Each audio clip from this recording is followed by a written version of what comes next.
Thank you for listening to this weekly update on the numbers of call-outs being dealt with by the 12 teams in the Lake District.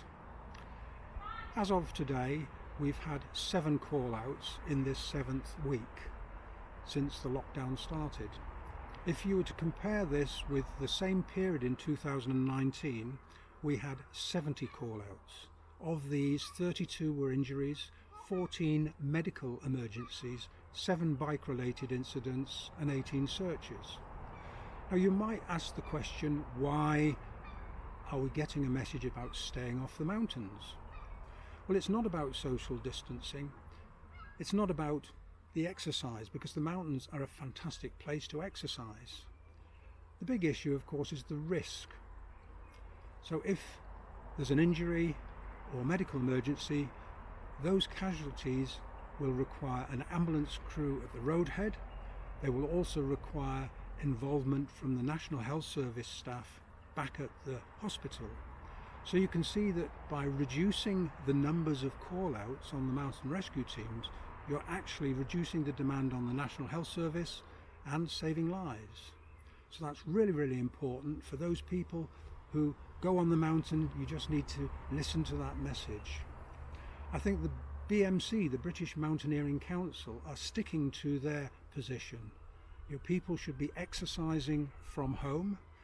They should be doing low-level walks, not high-risky activities, and only going out really when it's essential.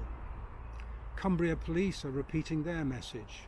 The northwest of England has the highest infection rate in England. This means that it's a high-risk area. Within the teams, we have 400 volunteers. Of these, around 80 are health service professionals or frontline officers, police officers, care workers. They're very vulnerable and they can't afford to get infected on a rescue because their need is to their work. So our numbers are down. And of course, you might say, yes, but people with COVID-19 won't be on the mountains. But the point is that they could be on the mountains, they could be infected and have no symptoms whatsoever. I could, at this moment in time, be infected but have no symptoms, so I'd be asymptomatic. If I was called out, I would go on a rescue, thinking that I was clean, and I could pass on that infection to my fellow mountain rescuers. We have very limited personal protective equipment, and you can perhaps understand that 6 team members, normally it's 8, but 6 team members on a stretcher with a casualty who may be asymptomatic, or team members who are asymptomatic, it's very easy to pick up that infection, whether it's from the person, the team members, or indeed on the equipment they're carrying. So the message is clear. Try to avoid these high-risk activities, keep to the low levels, save a life. Cumbria Police, their message is being repeated. Stay away from Cumbria. The northwest of England has the highest infection rate.